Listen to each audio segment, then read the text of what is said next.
آپ کل کے دن کی طرف بڑھتے جناب، جو کل کا دن گزر گیا ہے کیا مطلب زبردست کل شو ہوا ہے معذرت. ویسے آپ نے اگر کل کی تقریریں دیکھی ہوں تو آپ کو کل کی تقریروں میں جو سب سے بہتر تقریر تھی، مناسب تقریر تھی، وہ کن کی لگی؟ سوچی پہ گیا نا. میں آپ کو اپنا چلے بتایا تو میرے خیال سے کل زرداری صاحب کی تقریر جو تھی وہ ذرا ایگریسو تقریر بھی تھی، اور کل کا شو جو تھا وہ ڈیفینیٹلی زرداری صاحب کا شو تھا. یہ تھا کیونکہ جتنی بات میں باسکش رہی ہے وہ زرداری صاحب کی سٹیٹمنٹس کی بھی ہے. گزشتہ روز ہونے والے جناب سابق وزیر اعظم محترمہ بینظیر بھٹو کی، جسے ہم تمام تو لوگ جانتے ہیں کہ ان کی برسی کا اجتماع تھا، اور اس لحاظ سے سیاسی طور پر کافی زیادہ منفرد رہا، کیونکہ وہ لوگ جو کہ ماضی کے حریف تھے وہ حلیف بن کر، ساتھی بن کر اسٹیج پہ ہم نے دیکھا کہ وہ ایک ساتھ بیٹھے ہوئے ہیں. مریم نواز خصوصی دعوت پر اس تقریب میں شرکت انہوں نے کی، اور دوسری جانب لگتا تھا کہ آصف زرداری کو اپوزیشن کے استعفوں پر تحفظات ہیں. انہوں نے پی ڈی ایم کو مشورہ دیا ہے کہ جمہوریت ہی بہترین انتقام ہے، اور سیاسی جماعتیں آپس کے مشورے کے بجائے کچھ ہم سے سیکھ لیں. نام لیے بغیر انہوں نے کہا کہ ایک جنرل جو صدر بھی تھا اس کو دودھ میں سے مکھی کی طرح نکال دیا. آصف زرداری صاحب نے کہا، آپ کو بھی سنواتے ہیں. آج میرا دعویٰ ہے یہ پاکستان چلا سکتے، ملک چلانے والے نہیں ہیں، یہ کرکٹ ٹیم چلانے والے ہیں. ملک چلانے کے لیے کچھ اور سوچ چاہیے، ان کا وقت تھوڑا ہے. یہ اپنے زور سے خود گریں گے. جب تم مانتے ہو کہ نہیں چل رہا تو کیوں گھر نہیں جاتے؟ سیاسی پارٹیاں ایک پیج پہ ہو جائیں، ایک سوچ پہ آ جائیں، مگر ایک دوسرے کو ہم مت بتائیں کہ ہم نے کیا کرنا ہے. کچھ ہم سے بھی سیکھ لو، کچھ ہماری بھی سن لو. ہو سکتا ہے میں نے یہ کام پہلے کیے ہوں. میں نے ایک جنرل کو پریزیڈنٹ ہوتے ہوئے اس کو مکھی کی طرح دودھ سے نکال دیا. مشرف نے پارٹی بنائی تھی، وہ ختم ہو گئی. اس طرح آپ کی یہ پارٹی ختم ہو جائے گی. پر پاکستان پہ رحم کرو، پاکستان کے غریب عوام پہ رحم کرو. آج بھی ہم نیازی کو ہم نکال سکتے ہیں، مگر ہمیں سوچ بدلنی ہوگی، ہم نے اپنا طریقہ بدلنا ہوگا.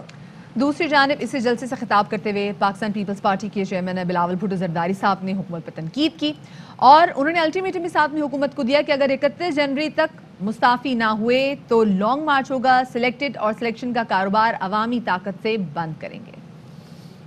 31 جنوری تک عمران نے استعفیٰ نہیں دیا تو مارچ ہوگا، لانگ مارچ ہوگا. ہم اسلام آباد کا رخ کریں گے، بھرپور تحریک چلائیں گے. اسلام آباد پہنچ کے اس کٹ پتلی کو اس وزیر اعظم کے کرسی سے گھسیٹنے کے لیے آپ تیار ہو؟ اس مزار کی طرف منہ کر کے وعدہ کرو. جب میں لانگ مارچ کا کال دیتا ہوں تو آپ دمادم مسکلندر کا نعرہ لگا کر نکل پڑیں گے. مریم نواز نے گڑھی خدا بخش میں خطاب کرتے ہوئے کہا کہ اپنی نالائقی چھپانے کے لیے کہا جاتا ہے کہ فوج میرے پیچھے ہے، تمہیں لانے والوں کو پیچھے ہٹنا پڑے گا. سلیکٹر سے کہتے ہیں کہ عمران خان کے پیچھے سے ہٹ جائیں، پھر ہم جانے، عوام جانے اور عمران خان جانے. ہارا ہوا شخص، ناکام شخص این آر او کی بھیک مانگتا ہوا نظر آ رہا ہے. رب کہتا ہے کہ اگر کسی نے این آر او دیا تو ملک سے غداری کرے گا. تم جانتے ہو کہ تمہاری اوقات اور حیثیت اب ایک این آر او دینے والے کی بھی نہیں رہی.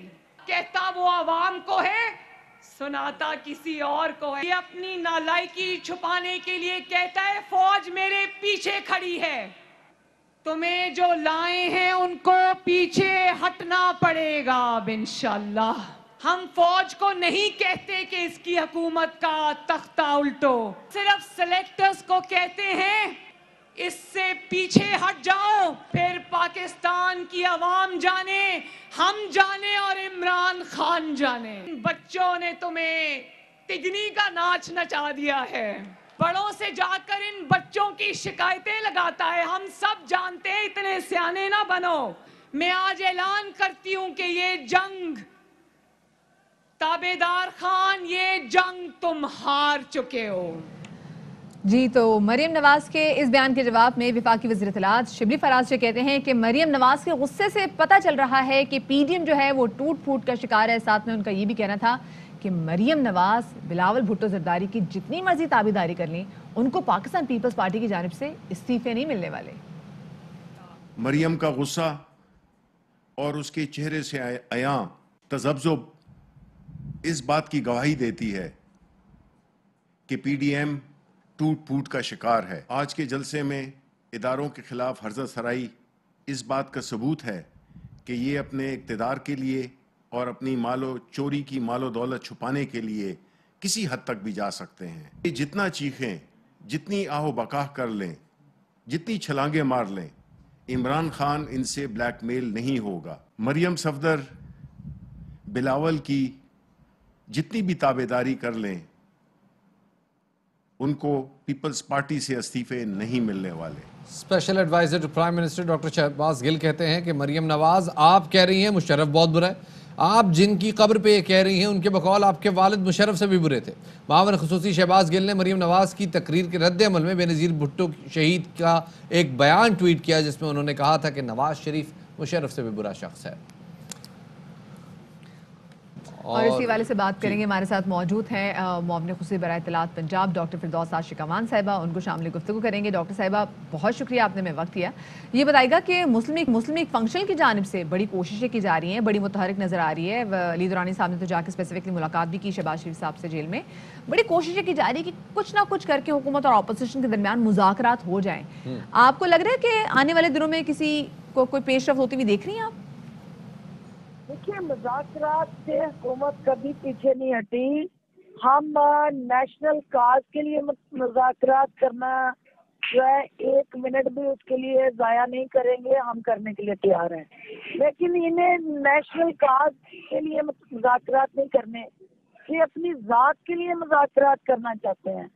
تو حکومت ذات کا نہیں، کاز کا جو درد ہے اس کو سمجھتی ہے، اور کاز کے لیے جو نیشنل کاز ہے، جو پبلک کاز ہے، اس کے لیے مذاکرات کسی وقت کسی سے بھی ہم کرنے کے لیے تیار ہیں، لیکن اس کی آڑ میں کیسز سے چھٹکارا، حکومت کو بلیک میل کرنا، اپنے کیسز میں ریلیف لینے کے لیے، لوٹ کھسوٹ کے لیے حکومت کو پریشرائز کرنا، تو یہ ان کا پینترا جو ہے وہ کسی صورت بھی کام نہیں آئے گا۔ فردوس صاحبہ، اختلافات سامنے آ رہے ہیں اپوزیشن جماعتوں میں، استعفوں کی بات پہ بھی ایک گمگو کیفیت ہے، اور لانگ مارچ کے حوالے سے بھی تاریخیں طے نہیں ہو پا رہی۔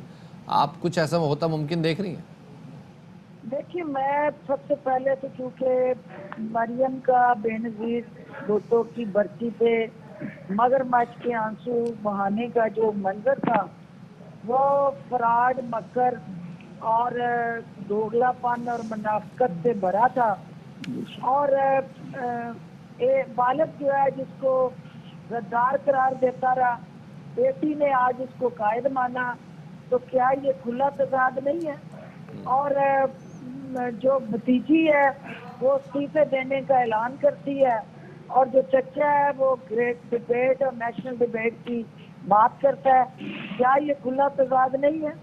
اور یہ اسی طرح اپنے بیانیے کے تضاد میں پھنسے رہیں گے، اور یہ مریم اپنے باپ کے جو کرپشن کا لٹو سے پھٹو کا نظریہ اس سے کتنی متاثر ہے، آج قوم کو اس کا پتہ چل گیا ہے۔ مستاق جمہوریت دراصل بانیاں لینے کا معاہدہ تھا، آج مریم اور بلاول اسی معاہدے کی تجدید چاہتے ہیں، لیکن قوم اب اس دھوکے میں نہیں آئے گی۔ صحیح، بہت شکریہ جی۔ ڈاکٹر فردوس عاشق ہمارے ساتھ موجود تھے، اور اسی والے سے بات کریں گے۔ ہمارے ساتھ موجود ہیں مسلم لیگ فنکشنل کے رہنما محمد علی دورانی صاحب، سابق وزیر بھی رہ چکے ہیں، ان کو شامل گفتگو کریں گے۔ سر بہت شکریہ، آپ نے باخبر سویرا کو وقت دیا۔ یہ بتائے گا کہ ابھی جو موجودہ صورتحال چل رہی ہے، ہم نے کل جلسہ بھی دیکھا گڑھی خدا بخش میں، اس میں جو پی ڈی ایم کے جو جماعتیں تھیں، جو ان کے رہنما تھے، ان کی سٹیٹمنٹس، ابھی آپ نے فردوس عاشق امان صاحبہ کو بھی سنا۔ ان حالات میں آپ کو لگ رہا ہے کہ حکومت اور اپوزیشن بیٹھ کے کہیں نہ کہیں مذاکرات کی ٹیبل پر بیٹھنے پہ راضی ہو جائیں گے؟ بسم اللہ الرحمن الرحیم۔ دیکھیں، جو آج سے 4 دن پہلے جو انیشیٹو اپنے مسلم لیگ فنکشن کی طرف سے لیا تھا، اس کے اندر میں نے ایک